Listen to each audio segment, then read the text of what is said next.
दोस्तों आज है 29 जून और हम डिस्कस करेंगे आज के सभी इंपॉर्टेंट करंट अफेयर्स को। दोस्तों इस वीडियो में हमने 29 जून के जितने भी इंपॉर्टेंट करंट अफेयर्स बन सकते थे उन सभी को इंक्लूड किया है और साथ ही में प्रैक्टिस के क्वेश्चंस भी इंक्लूड किए हैं ताकि आपकी प्रैक्टिस होती रहे साथ में। तो चलिए हम स्टार्ट करते हैं प्रैक्टिस क्वेश्चन के साथ। आज का पहला प्रश्न है, 41 बार चैंपियन मुंबई की टीम को 6 विकेट से हराकर किस टीम ने पहली बार रणजी ट्रॉफी को जीत लिया है। अगला प्रश्न है, वर्ल्ड विजन इंडिया और पॉवर्टी लर्निंग फाउंडेशन ने इंडिया चाइल्ड वेलबींग रिपोर्ट 2021 प्रकाशित की, कौन सा राज्य शीर्ष स्थान पे है।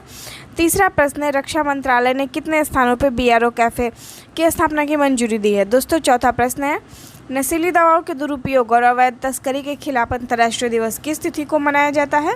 और पांचवा प्रश्न है, हाल ही में किस बैंक ने अपने कॉर्पोरेट एग्जिम ग्राहकों के लिए SIBTF online trade portal launch किया है। तो दोस्तों आप इसके आंसर्स हमें कमेंट बॉक्स में बताइए।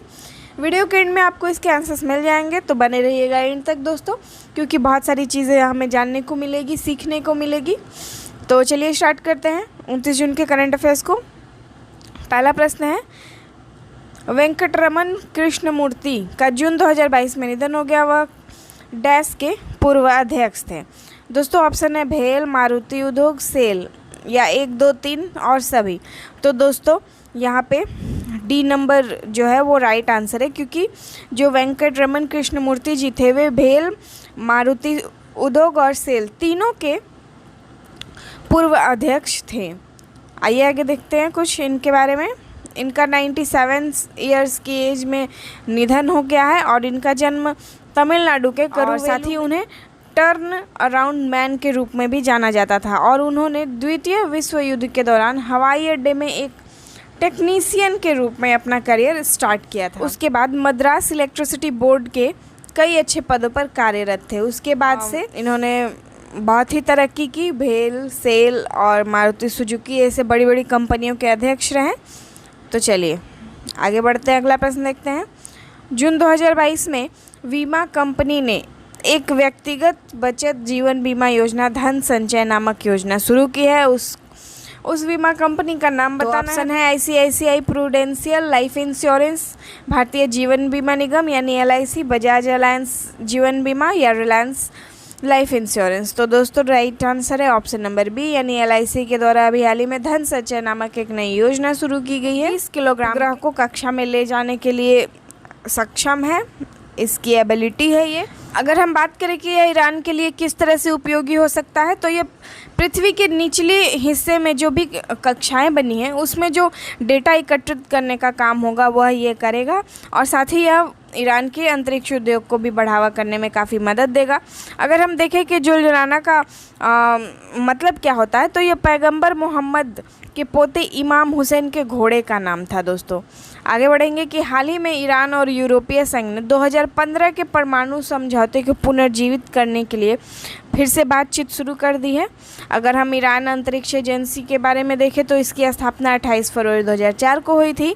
सफ़ीर SLV और सिमोर्ग SLV ईरान के अन्य प्रक्षेपण यान हैं 2। और इसके अलावा हम देखेंगे कि ईरान ने 8 मार्च 2022 को अपना दूसरा नूर 2 सैन्य उपग्रह भेजा था। अगर हम ईरान के पड़ोसी देशों को देखें दोस्तों, तो इसमें शामिल है अजरबैजान, आर्मेनिया, तुर्की, इराक और इधर साइड में देखेंगे तो तुर्कमेनिस्तान, अफ़गानिस्तान, पाकिस्तान। दोस्तों यहाँ पे कैस्पियन सी प्रेजेंट है और साथ ही यहाँ पर्सियन गल्फ भी ईरान को टच करता है। तो आप लोग इसे याद रखेंगे, एग्ज़ाम के पॉइंट ऑफ व्यू से काफ़ी इम्पॉर्टेंट है।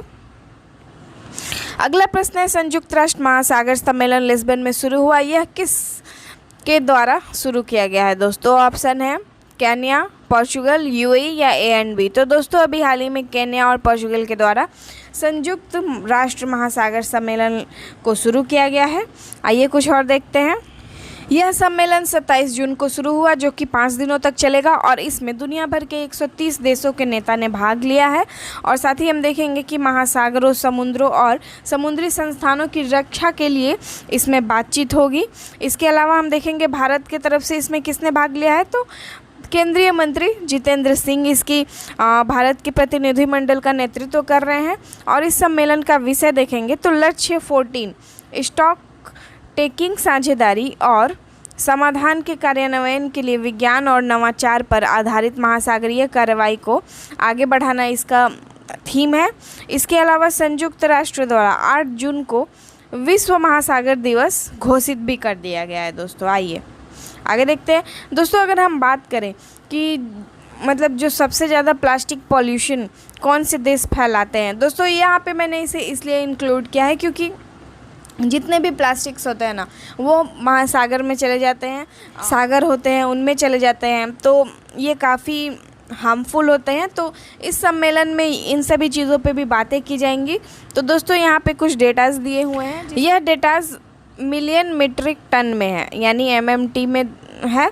तो सबसे ज़्यादा प्लास्टिक पोल्यूशन करने वाला है देश अमेरिका, और उसके बाद बहुत ही अनफॉर्चुनेटली कहना पड़ रहा है कि इंडिया के द्वारा किया जाता है, यानी 26.3 MMT प्लास्टिक पोल्यूशन जनरेट करता है, और उसके बाद है चाइना। और साथ ही अगर हम देखेंगे इन 3 देशों को आप याद रखेंगे दोस्तों, क्योंकि जो ऊपर वाले 3 होते हैं उनको याद रखना बहुत ज़रूरी होता है। और उसके बाद हम देख लेंगे यहाँ पे सबसे कम अगर जनरेट करता है 10 देशों का अगर नाम ले तो 10वें नंबर पे है जापान, यानी 4.9 MMT जनरेट करता है ये प्लास्टिक पॉल्यूशन। आइए आगे देखते हैं अगले प्रश्न को। अगला प्रश्न है, सऊदी अरब ने किस देश की सेना प्रमुख जनरल कमर जावेद बाजवा को प्रतिष्ठित किंग अब्दुल अजीज पदक से सम्मानित किया है? तो दोस्तों ऑप्शन है पाकिस्तान, इराक, ईरान या बांग्लादेश। तो अभी हाल ही में पाकिस्तान के सेना प्रमुख जनरल को सऊदी अरब के एक प्रतिष्ठित पुरस्कार जिसका नाम है किंग अब्दुल अजीज, इससे सम्मानित किया गया है।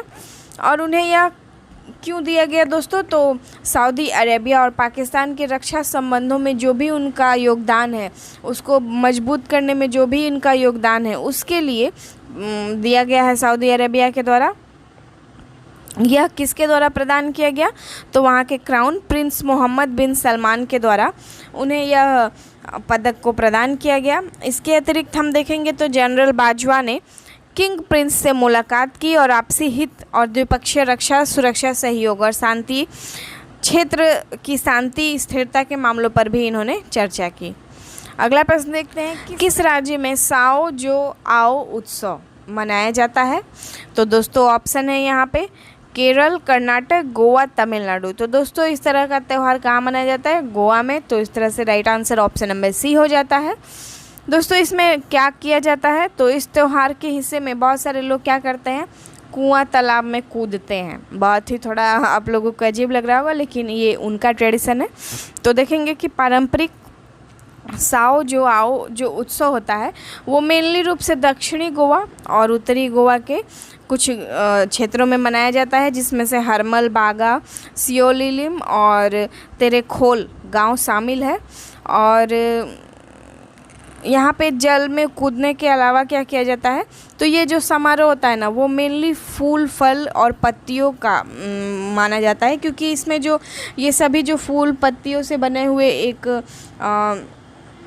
कोपल पहनते हैं, यानी ऐसे राउंड करके जो ऐसे सिर पे पहना जाता है ना, आजकल लड़कियों के द्वारा देखा होगा आप लोगों ने, तो वो सब ये लोग यूज़ करते हैं। और इसके अलावा ये लोग कुछ जब भी करते हैं तो क्या बोलते हैं, साओ जो आओ बीबा साओ जो आओ का जप करते हैं। चलिए देखेंगे यहाँ पे टक्कर वाद्य यंत्र और कैनसाइम को बजाया जाता है। दोस्तों ये मैं इसलिए बता रही हूँ क्योंकि ये पूछ लिया जाता है एग्ज़ाम में कि टक्कर वाद्य यंत्र या कैनसाइम किस राज्य का मेनली है। तो आइए देखते हैं। चलिए इस तरह से कुछ मनाया जाता है यह त्यौहार, आप लोग देख सकते हैं इन्होंने सिर पे पहन रखा है। आइए आगे देखते हैं। अगला प्रश्न है, निम्नलिखित में से किस व्यक्ति को केंद्रीय प्रत्यक्ष कर बोर्ड का नया अध्यक्ष नियुक्त किया गया? ऑप्शन है नितिन गुप्ता, अनुजा सारंगी, प्रज्ञा सहाय सक्सेना या सुभाश्री अनंत कृष्णन। तो दोस्तों अभी हाल ही में नितिन गुप्ता को केंद्रीय प्रत्यक्ष कर बोर्ड का नया अध्यक्ष नियुक्त किया गया है।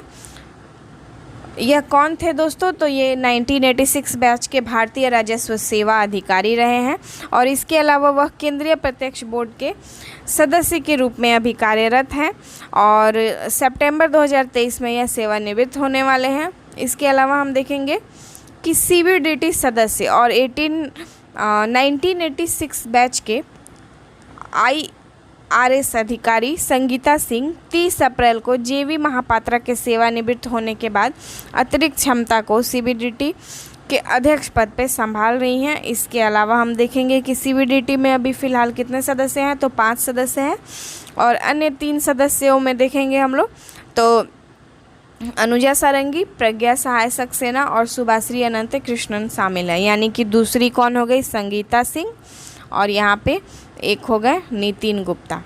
तो आप लोग इन्हें याद रखिएगा। चलिए देखते हैं अगले प्रश्न को। उसके अलावा हम देखते हैं केंद्रीय प्रत्यक्ष कर बोर्ड क्या होता है। तो यह एक आयकर विभाग के लिए प्रशासनिक निकाय है। इसके अलावा इसकी अध्यक्षता एक अध्यक्ष करता है, यानी इसमें सिर्फ एक अध्यक्ष होते हैं और इसमें 6 सदस्य शामिल हो सकते हैं जो कि किसी विशेष सचिव के रैंक के हो। आइए आगे प्रश्न देखते हैं अगला। सरकार ने GST मुआवजा उपकर लगाने का समय कब तक बढ़ा दिया है? ऑप्शन है 31 मार्च 2025, 31 मार्च 2026, 31 मार्च 2024 या 31 मार्च 2023। तो दोस्तों यह डेट 31 मार्च 2026 तक एक्सटेंड कर दिया गया है। हम देखेंगे कि यह जो समय सीमा थी वो 30 जून को ही कंप्लीट हो रही थी, लेकिन अभी गवर्नमेंट ने इसे 4 ईयर का एक्सटेंशन दिया है। अभी वर्तमान में मोटर वाहन, वातित जल, कोयला, पान मसाला, सिगरेट इत्यादि पर GST मुआवजा उपकर लगाया जाता है और GST परिषद ने राज्यों द्वारा लिए गए ऋणों को चुकाने के लिए GST मुआवजा उपकर की समय सीमा को बढ़ा दी है। चालू वित्त वर्ष के लिए GST मुआवजा उपकर संग्रह लगभग 1.2 लाख करोड़ होगा। GST एक प्रकार का अप्रत्यक्ष कर है जो कि 1 जुलाई 2017 को लागू हुआ था। ये डेट आप ज़रूर याद रखेंगे, अभी भी एग्जाम्स में पूछ लिए जाते हैं कि ये कब स्टार्ट किया गया था। इसके अलावा हम देखेंगे कि यह केंद्र और राज्य सरकार द्वारा लगाया गया मौजूदा कई करों की जगह लिया है इसने। और इसके अलावा भारत में गुड्स एंड सर्विसेज कर यानी टैक्स विजय केलकर समिति की सिफारिश पे लागू किया गया था। इनका नाम तो आप एकदम डेफिनेटली करके याद रखेंगे, अक्सर एग्ज़ाम्स में पूछे जाने वाले ये सवाल हैं कि किस समिति की अनुशंसा पर यह लाया गया दोस्तों। तो विजय केलकर समिति की अनुशंसा पर सिफारिश पर इसको लागू किया गया है। अगला प्रश्न देखेंगे, कौन सा राज्य पक्षियों को अपनी लाल सूची में रखने वाला पहला राज्य बनेगा? ऑप्शन है केरल, कर्नाटक, गोवा तो और तमिलनाडु। तो दोस्तों राइट आंसर है ऑप्शन नंबर ए, यानी केरल के द्वारा अपने पक्षियों को लाल सूची में रखने के लिए कुछ नियम बनाए जाएंगे, जो कि पहला राज्य केरल हो जाएगा इसके थ्रू। और इसके अलावा हमने करंट देखा था कि केरल ने बर्ड एटलस को भी स्टार्ट किया था, तो आप लोग इसको भी याद रखेंगे। आगे देखते हैं। केरल कृषि विश्वविद्यालय और बर्ड काउंट इंडिया ने केरल में क्षेत्रीय लाल सूची का आकलन करने का एक वो बनाया है।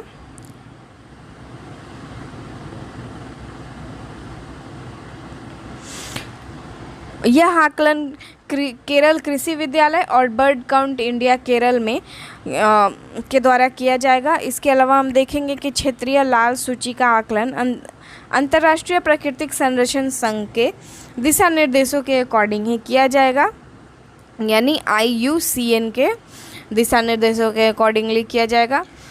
केरल में ऐसे 64 प्रजातियां हैं पक्षियों की जो कि खतरे में हैं और इन्हें लाल सिर वाले गिद्ध, सफ़ेद दुम वाले गिद्ध भी शामिल हैं।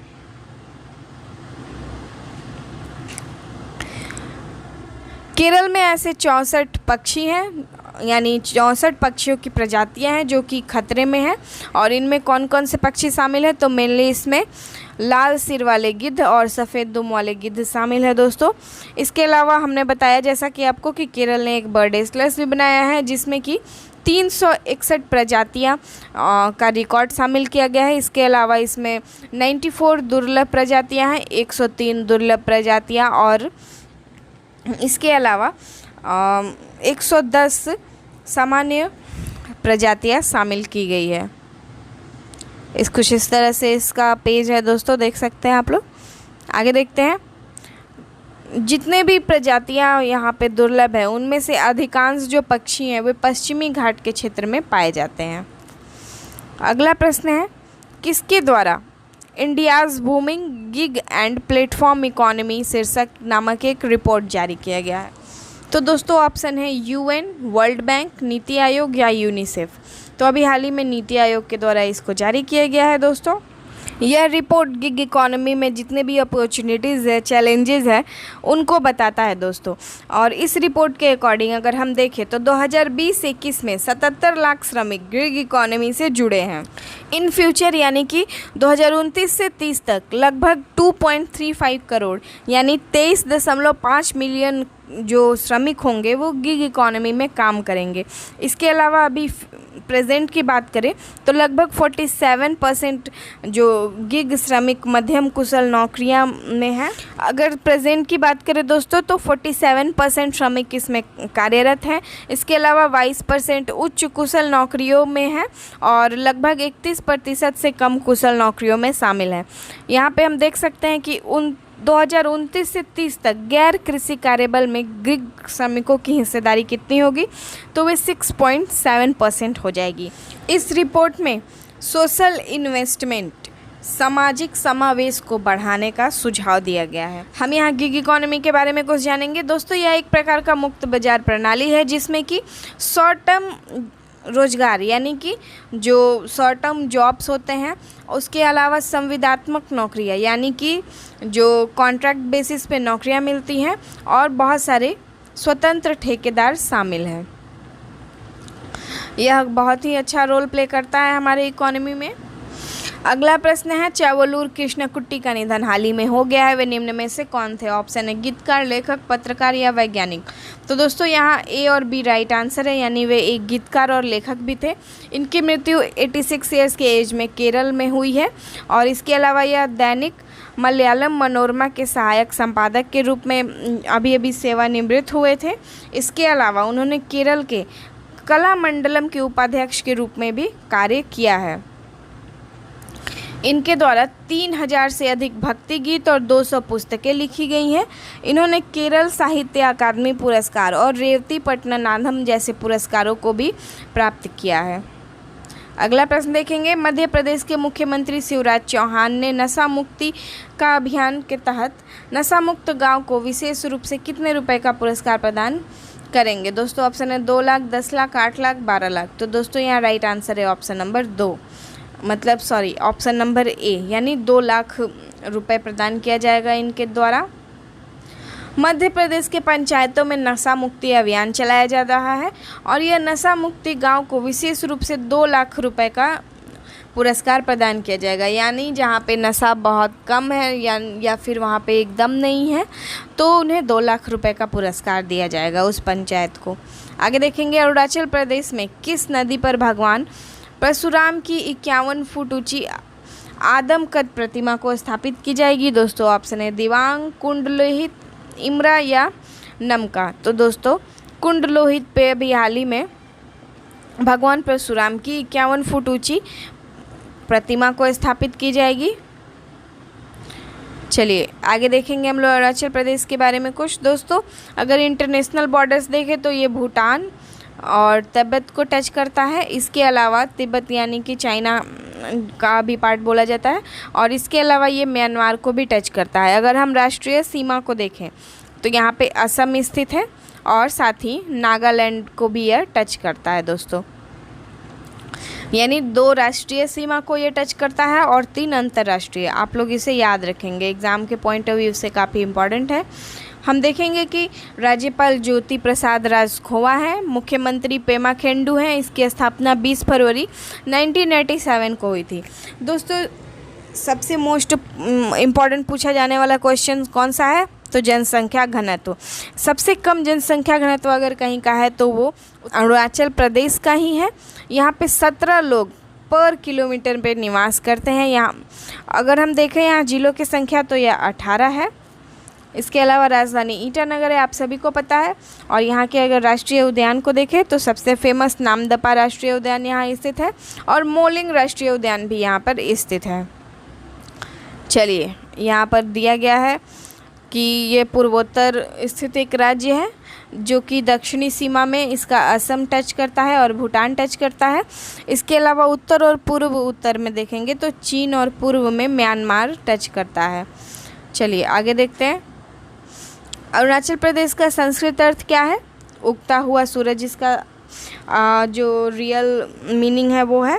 इसके अलावा हम देखेंगे कि राज्य की प्रमुख नदी में ब्रह्मपुत्र शामिल है और यह अरुणाचल प्रदेश में सियांग नाम से जानी जाती है। इसकी सहायक नदियों में हम देखेंगे तो यह तीरप, लोहित और सुबनसिरी, भरेली इसकी प्रमुख सहायक नदियां हैं। तो आप इसको भी याद रखेंगे, ज्योग्राफी में कभी कभी पूछ लिए जाते हैं। अगला प्रश्न है, मशहूर राजनीतिक पत्रकार व लेखक विजय भोसले को हाल ही में पत्रकारिता के क्षेत्र में उनके योगदान के लिए किस पुरस्कार से सम्मानित किया गया है? ऑप्शन है दादा साहेब, पीके अत्रे पुरस्कार, पद्मश्री या भारत रत्न। तो दोस्तों पीके अत्रे पुरस्कार से इन्हें सम्मानित किया गया है।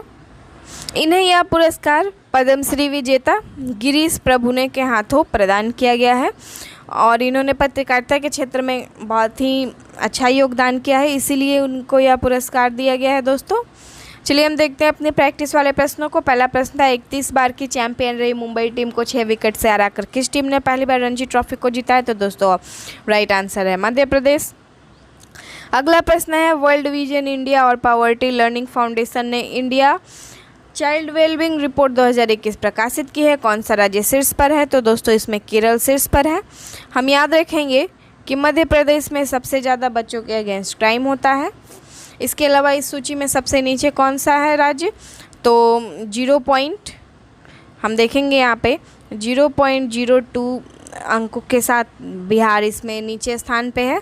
और इसके अलावा हम यहाँ देखेंगे केरल के पॉइंट को, तो ये 0.75 इसका पॉइंट है। दोस्तों आगे देखते हैं, रक्षा मंत्रालय ने कितने स्थानों पे BRO कैफ़े की स्थापना को मंजूरी दी है? दोस्तों 75 स्थानों पे मिली है इसको मंजूरी।